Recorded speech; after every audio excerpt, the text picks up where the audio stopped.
Hello, good morning. Madilim na dito sa bahay. Okay, so gusto ko lang i-share yung aking opinion dun sa mga taong nanghihiram. Kasi di ba ang daming usapin, ang daming reels, short videos regarding sa mga nangungutang, sa mga nanghihiram. Isa na rin ako sa mga nahihiraman, nangungutang.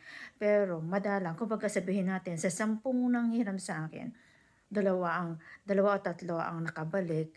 And then, syempre matagal din ang naibalik. Ang iba doon, yung pang kasing emergency fund, wala kasi may ikutan, kundi ikaw lang din, kumbaga ka kasi kamag-anak. Yun nga lang, di ba, syempre, minsan, ang hirap din sa mga lagay natin na mga nahiraman na hindi naman kasi tayo katulad ng iba dyan na katulad. Yung mga issue ngayon ng contractor, di ba? Mga bilyonaryo na sila. Siyempre, ako naman, hindi naman ganun kayaman o yayamanin ang situation ko. Kaya siyempre, kapag nakahiram ng pera, pag nakaipon ng pera, yung perang naiipon ko ay siguro mga ilang buwan ang ipon nun. Kung halimbawa nakahiram ng 200 o 300, ang ang ipon nun ay buwan yun.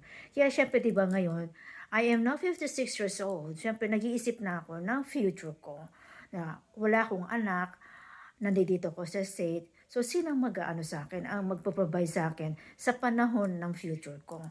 Kaya kaya syempre parang ngayon ay ano na ako, para bang nag-iisip muna ako kung magpapahiram ako o hindi. Okay. Then, dito muna tayo sa issue ng karma. Merong nanghiram sa akin nung June. Kasi dahil sa kanyang business. So, ang hiniram niya is 20K, which is pagdating sa US conversation, it is something like a 300 plus. E di, nung panahon na yon, ang laki na nagastos ko, pero sabi ko, sige, pahihiramin kita.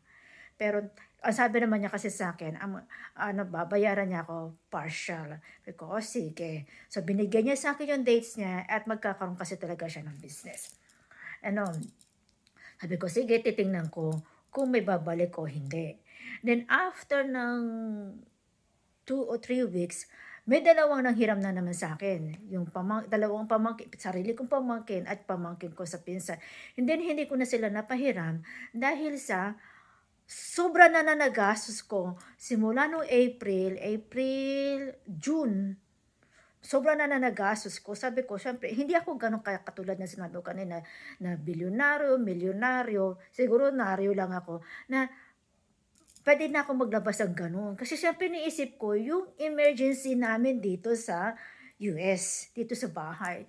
So sabi ko to sa pamangkin ko, sa dalawa, doon sa isa, ano ba yun sa isa? Hindi, I'm sorry, I cannot give you money kasi dahil sa nagastos ko dito. At doon sa isa naman, sa sarili ko pamangkin, sinabi ko rin na pinakita ko sa kanila lahat na nagastos ko. Siguro mga nasa 3,000 yata siya, dollars yun. So, ang gusto ko kasi mangyari, maibalik ko muna yung pera bago ako magpahiram.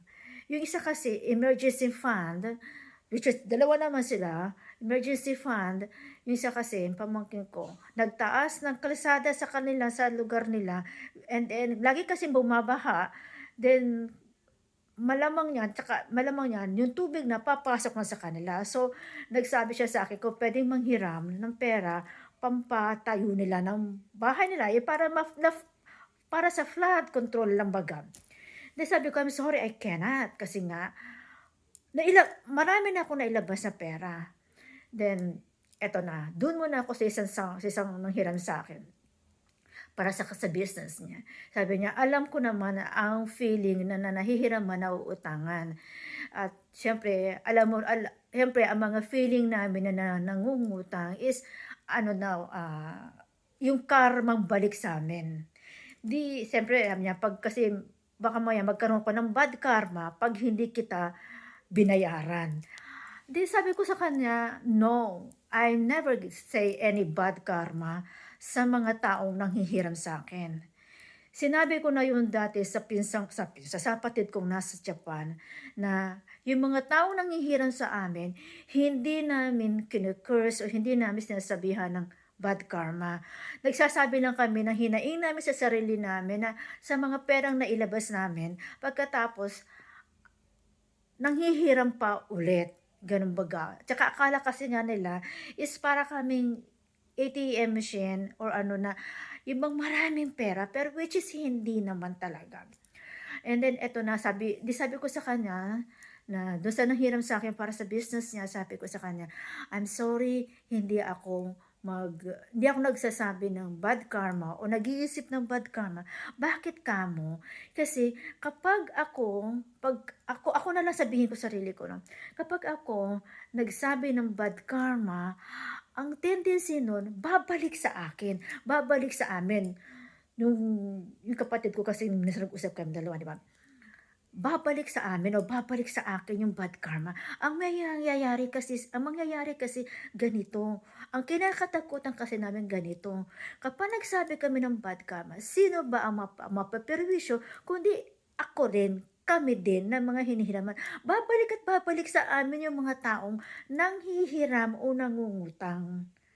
Gano'n, babalik din sa'min, wala silang ikutan, kundi kami-kami pa rin ang iikutan. So gano'n pa rin, kami pa rin ang naba-bad karma, hindi sila ang naba-bad karma. Kaya kada kada hiram nila sa amin na hindi na ibabalik is parang pasa-Diyos na lang. Still, we're still hoping na in the future magkaroon naman ng more effort, magkaroon pa sila more blessings, magdagdagan pa ng magandang pag-iisip na magandang business or anything na magkaroon pa ng magandang effort na pagdating sa financial. So yun ang sinabi ko dun sa nanghiram sa'kin para sa business niya. Sabi ko, "No, I never say bad karma, I never say any negative, kundi ang pinapanalangin ko, yung lahat ng perang ibinibigay ko ay magkaroon naman ng magandang resulta. Para at least kapag nagkaroon ng magandang resulta, is maganda rin ang resulta sa amin, 'di ba? Yung bang sitting pretty na, yung gano'n ba? Yun, I never say any bad karma kahit ilang beses na. At alam ko naman kung papaano ako magpahiram. Yun nga lang, meron pa rin talagang iba na inano ko, kinut off ko kasi hindi talaga kaya. Tsaka alam mo na yun, sa susunod ko na lang i-discuss kayo. Ano ang sinasabi nyo sa sarili nyo kapag may mga taong nanghiram sa inyo ng paulit-ulit? Kumbaga, sabihin natin maraming tao nanghihiram sa inyo. Tapos, ano ang sinasabi nyo sa sarili nyo? Comment down below kung anong nasasabi nyo. Thank you.